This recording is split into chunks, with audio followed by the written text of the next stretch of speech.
Hello students and welcome to BBA 204 Principles of Management. I am your instructor for this course, which will introduce you Chapter 6, Small Business Startups and Entrepreneurship.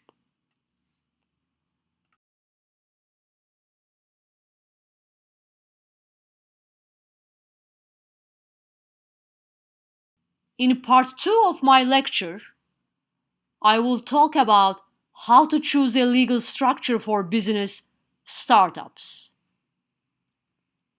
We will be talking about three types of legal structure: sole ownership, partnership, and corporation. We will discuss about the advantages and disadvantages of choosing each legal structure.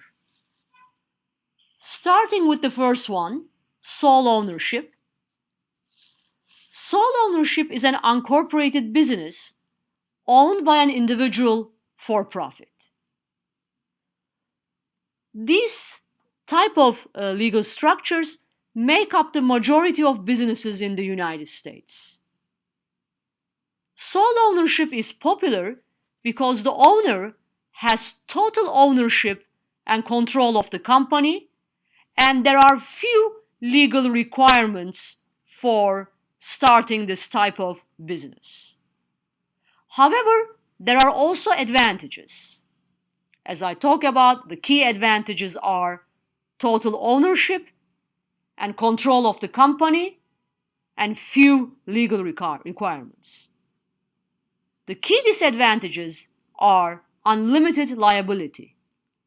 Unlimited liability means that the owner has unlimited liability for the business, placing the owner's personal as well as business assets at risk. If there's an unlimited liability assumed under sole ownership, the owner is responsible for all the debts of the company. Sole ownership examples include small businesses, such as a single personal art studio, a local grocery, or an IT consultation service. Unlimited liability. Let's try to focus on this notion of unlimited liability. Unlimited liability refers to the legal obligations of general partners and sole owner because they are responsible or liable for all business debts if the business can't pay its liabilities. So this is all about the liability and responsibility for all business debts. So the single owner is responsible for paying the debts of the company if the business or the company cannot pay its liabilities. The second type of legal structure includes partnership. Partnership is an unincorporated business owned by two or more people. The key advantages of partnerships are that, like the sole ownership, they are relatively easy to start. There is less paperwork. There are few legal requirements. Formal partnership agreements are a good idea to make sure the business is well planned and to avoid misunderstandings between the partners. However, the key disadvantage is that, like the sole ownership, partners also have unlimited liability, putting their personal and business assets at risks. One example of a partnership business is the relationship between Red Bull and GoPro. GoPro sells more than portable cameras, while Red Bull sells more than energy drinks. However, they are both lifestyle brands that have similar goals. Other examples of partnerships include Taco Bell and Doritos, Kanye West and Adidas, BMW and Louis Vuitton, Starbucks and Spotify, and Apple and MasterCard are examples of partnerships that have been established in the business world.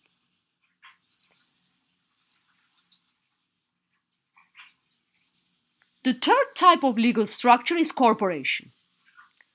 Corporation is an artificial entity created by the state that exists apart from its owners. A corporation is an artificial and separate legal entity, which means that the corporation is liable for its actions and must pay taxes on its income. Corporation has a legal life of its own and continues to exist if the owners live or die, which means that corporations have lives independent of their owners. And the key disadvantage of forming a corporation is that the corporation is liable for all of its actions and must pay taxes on its income, which means is that there is double taxation in a corporation. The owners of the company pay taxes and corporation also pays taxes. So there is double taxation. However, the key advantage is that personal assets of the owners are not at risk, even though they are separately paying taxes. Their assets, the assets of the owners, are not at risk. However, it is expensive and complex to do the paperwork required to incorporate the business and keep the records required by law. So the key disadvantages are, on top of double taxation, there is expensive and complex paperwork. However, the key advantage is that in a corporation, there is limited liability. I'm underlying, there is limited liability, which means is that the personal assets of the owners are not as at risk. So the corporation is responsible for paying the debts of the company. The business owners themselves are not responsible for paying the debts of the company. The corporation is responsible. Some examples of corporations from the business world are the following: Apple, Google, Facebook, McDonald's, IBM are all examples of corporations. So let's talk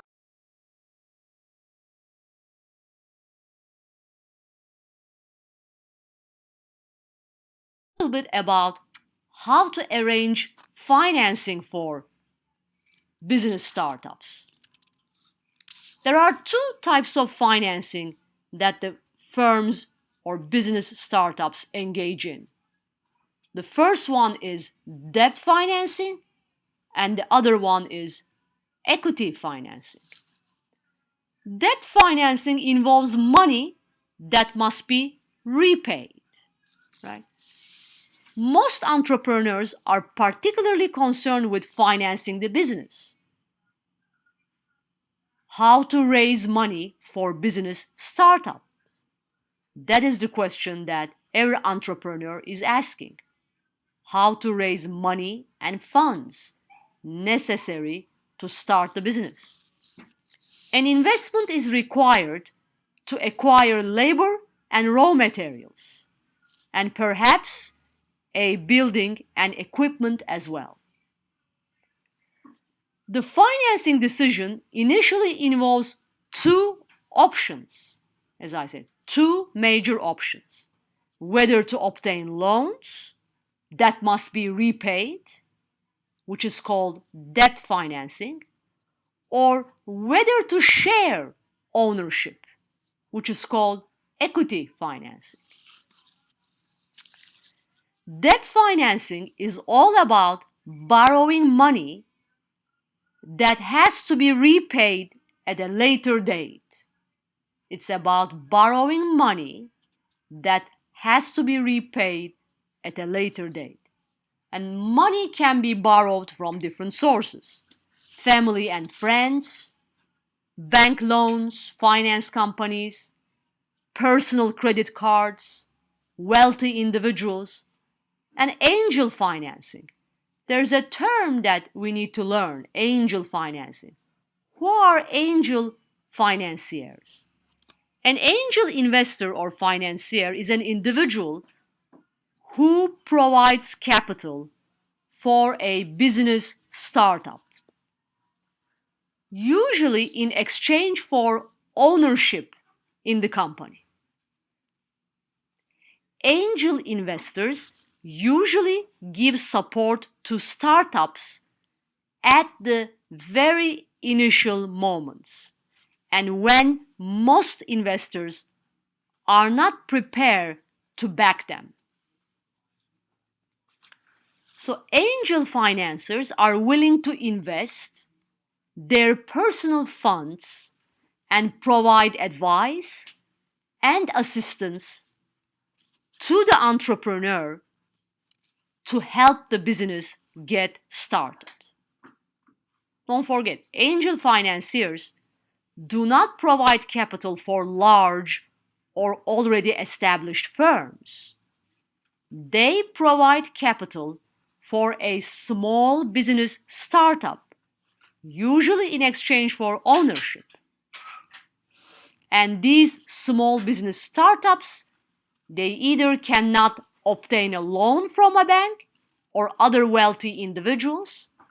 So the angel investors step in to invest their personal funds and provide advice and assistance needed. Then what is equity financing? The second form of raising capital for business startups. Equity financing involves funds that are invested in exchange for ownership in the company, either by owners or those who buy stock in the company. Equity financing comes from many sources. For example, an entrepreneur's friend and family, investors, or an initial public offering, which is called IPO. Industry giants such as Google and Facebook raised billions in capital through IPO, initial public offering.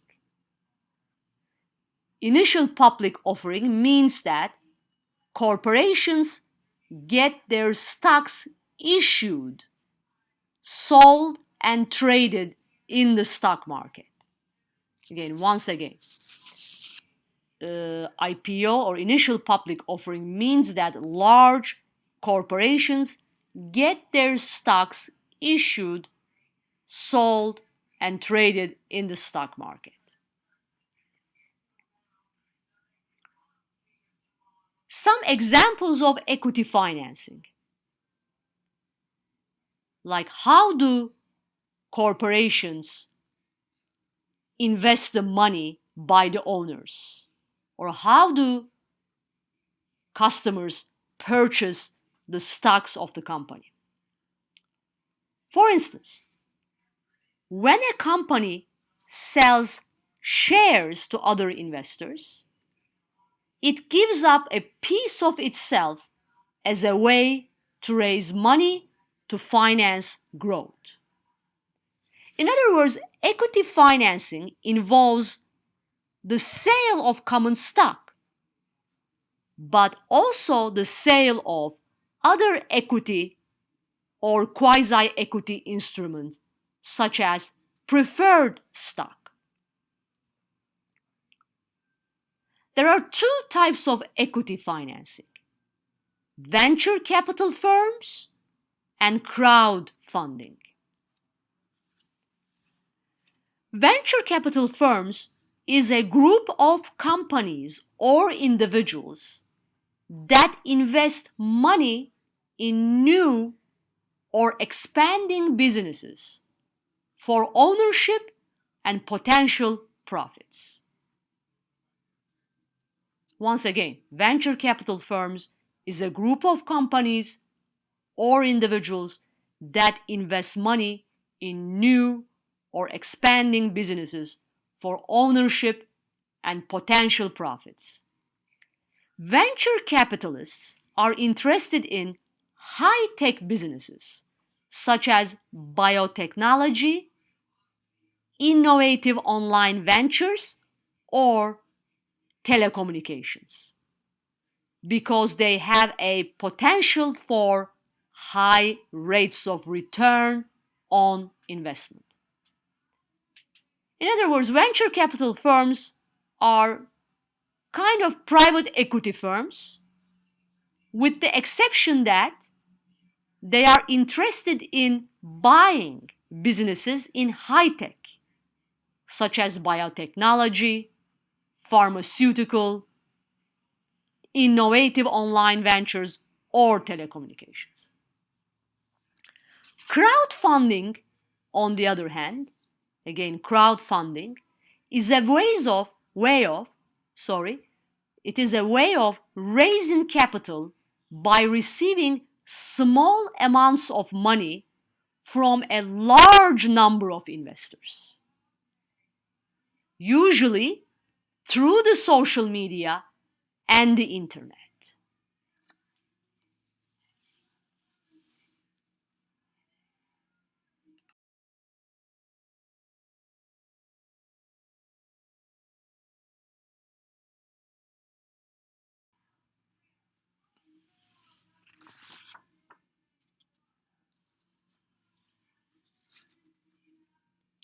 Now, let's discuss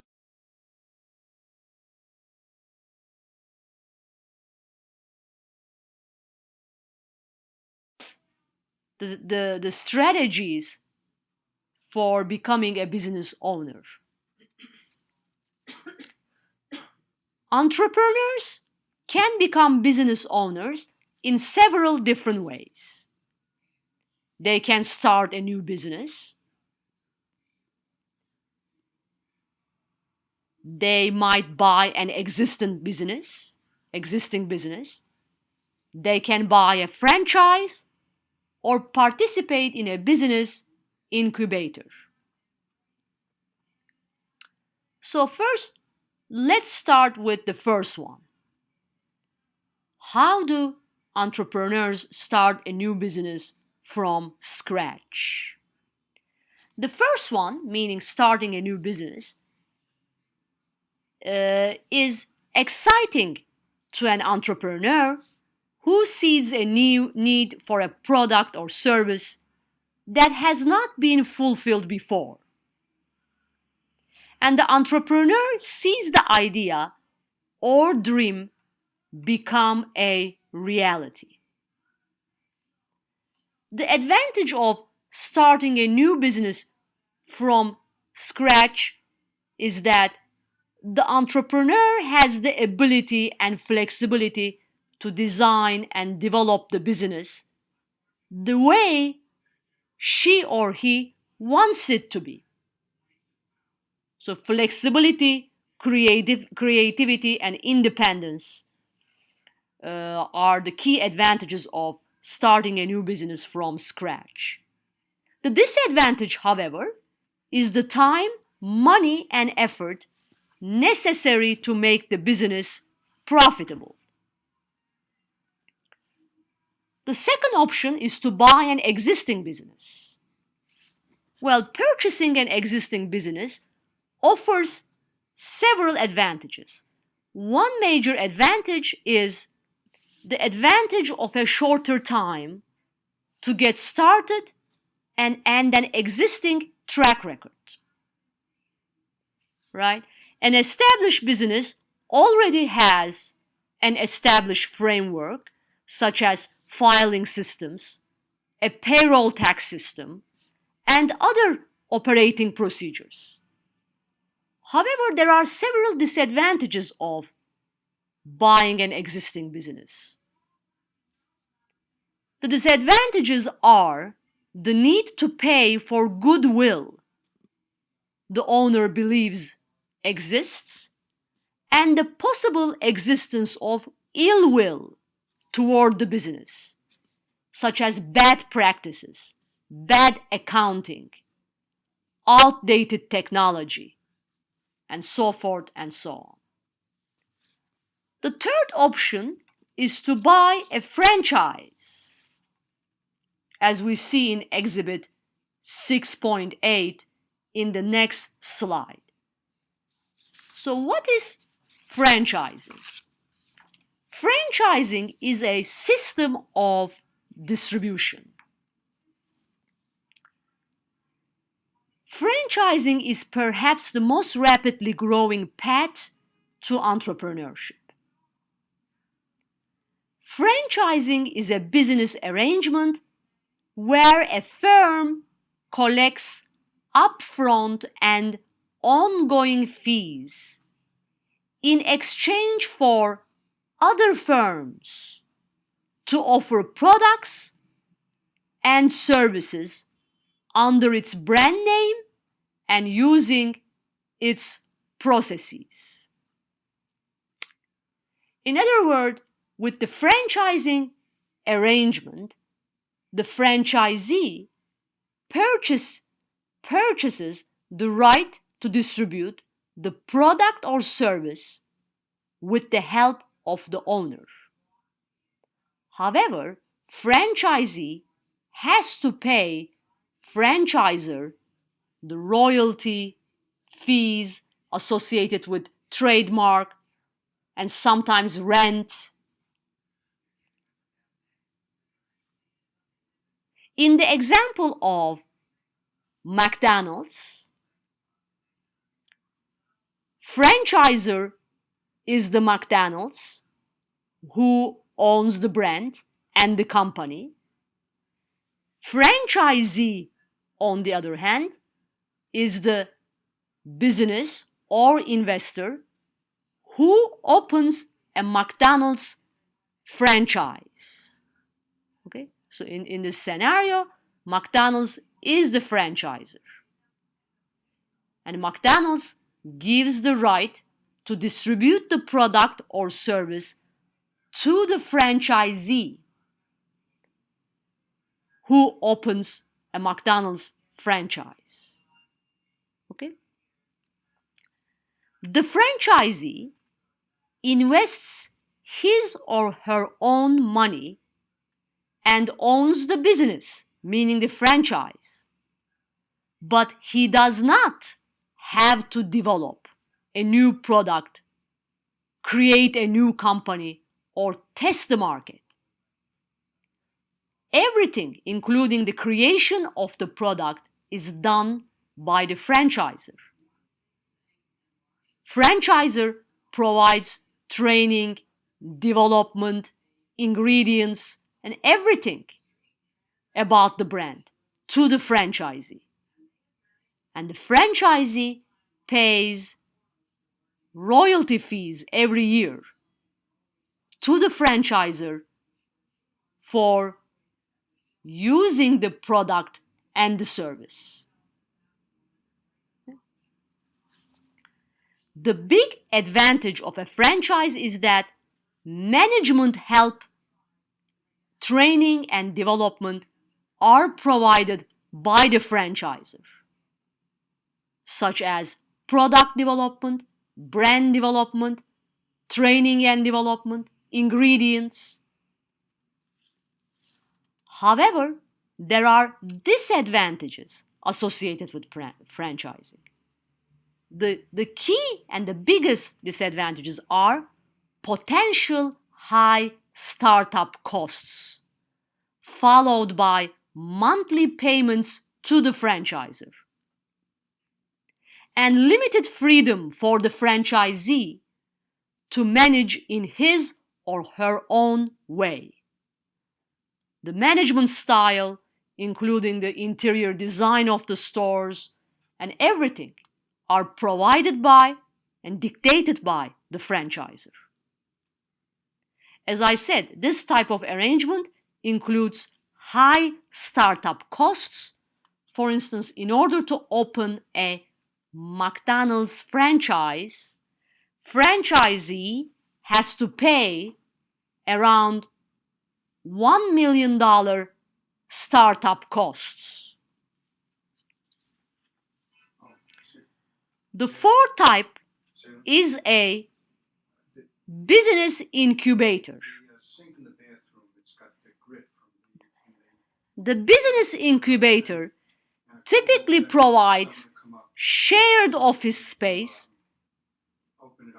management support services, and management and legal advice to entrepreneurs.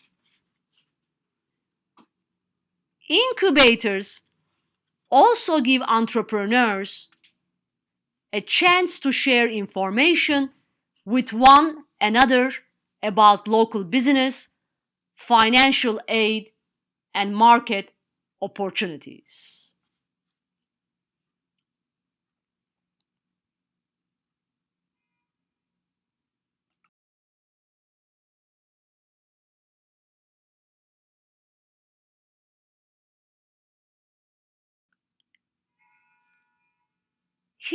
Here are some sample questions for choosing a franchise.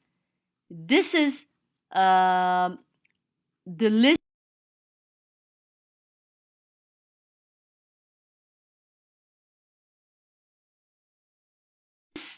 that you need to consider about choosing a franchise. Sample questions that you need to go through before you start this type of business. So please carefully review this slide.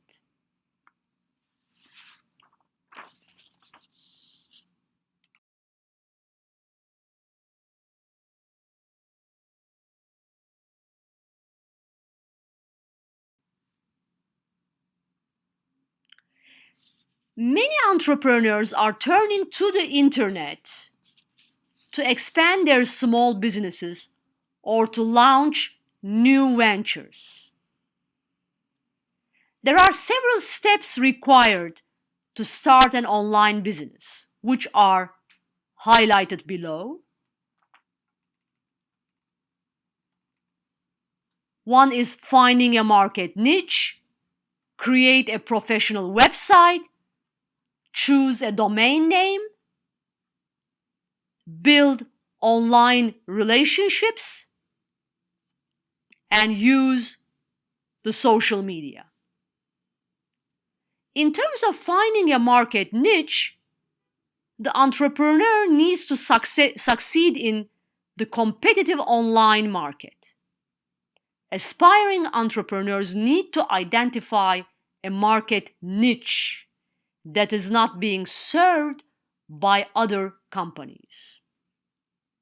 And also, in the second aspect, the creating a professional website, it is important to improve customers' online experience.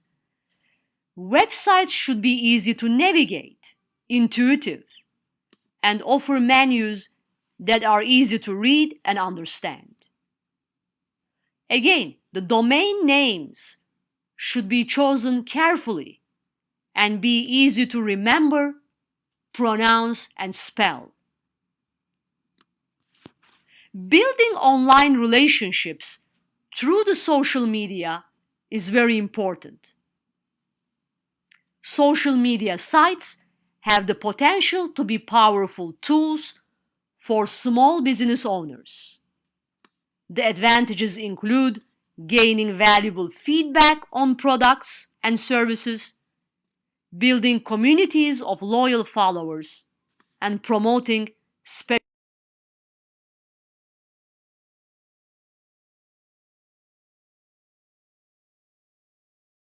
events and pricing.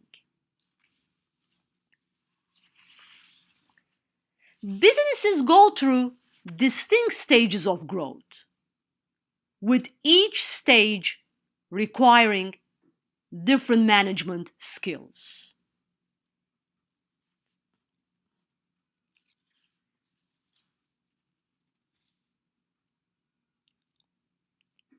In the startup stage, which is the first one, as you can clearly see in the slide 6.10, there are 5 stages of growth for an entrepreneurial activity: startup, survival, success, takeoff, and resource maturity. In the initial stage of startup, as we have summarized in our former lectures, the key problems facing entrepreneurs are funding the business, how to arrange finances, and how to produce the product or service, and also how to attract enough customers and money to survive. In the survival stage, which is the second stage, the business should demonstrate, show that it is a workable business entity that produces a product or service and has sufficient customers.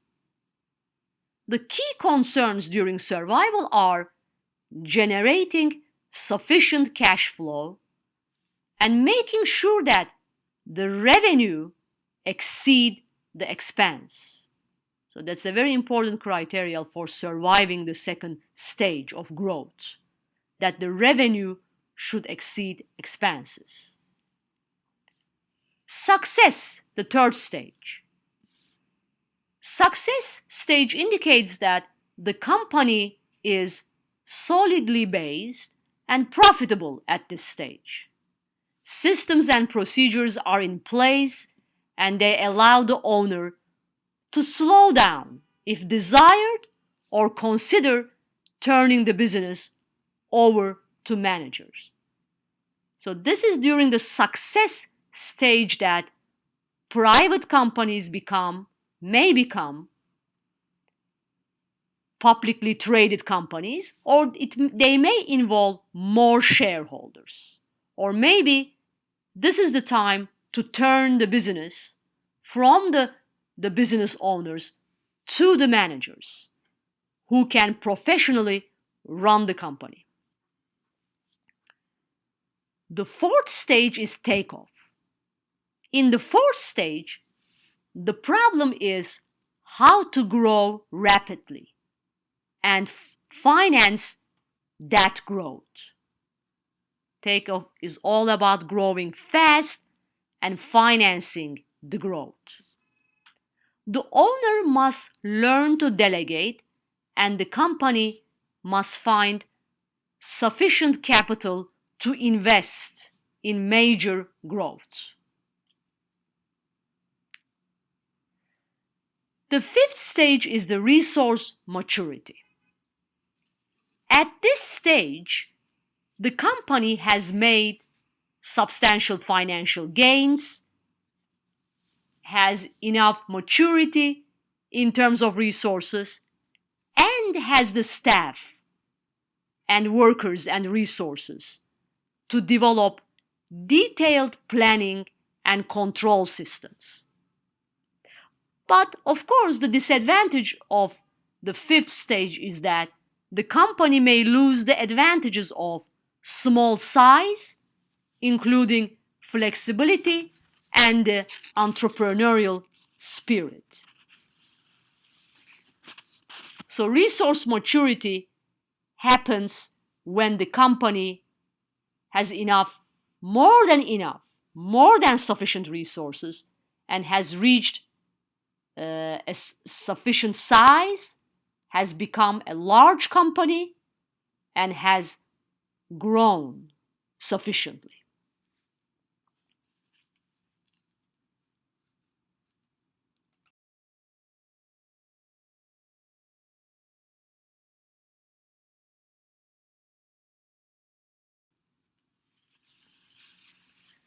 We will now look at the stages through which entrepreneurial companies move, and then consider how managers should carry out their planning, organizing, decision making, and controlling. These are the uh, major four major functions of management. Four major functions of management that we have talked about in our first couple of lectures: planning, organizing, decision making, and controlling.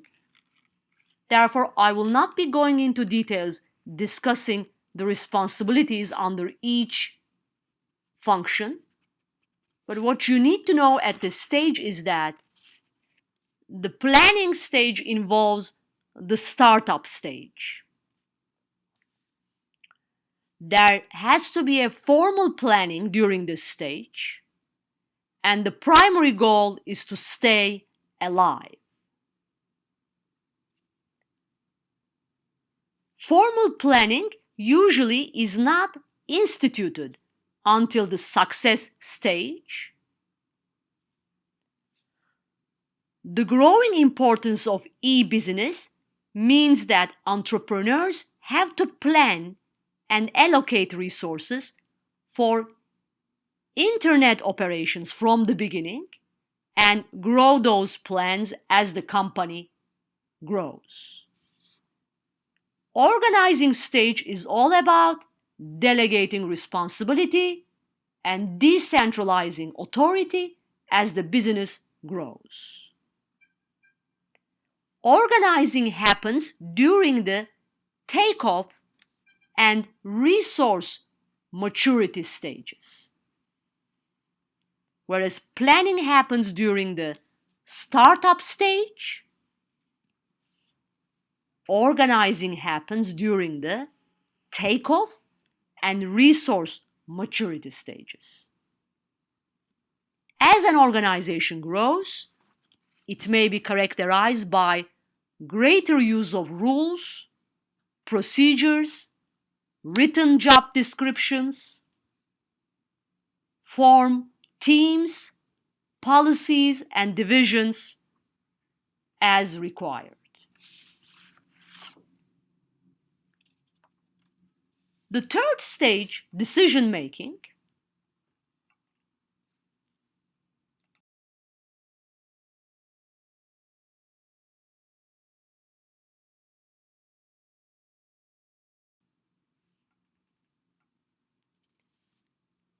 involves number of decisions that affect the performance of an organization. This is all about the manager's ability to make decisions, such as determining inventory levels, hiring new employees, choosing domain name, or expanding into a new market. Decision making is critical, especially at the growth stage of the companies. Sometimes the decisions are easy to make. Every decision has the potential to alter the direction and success of the business.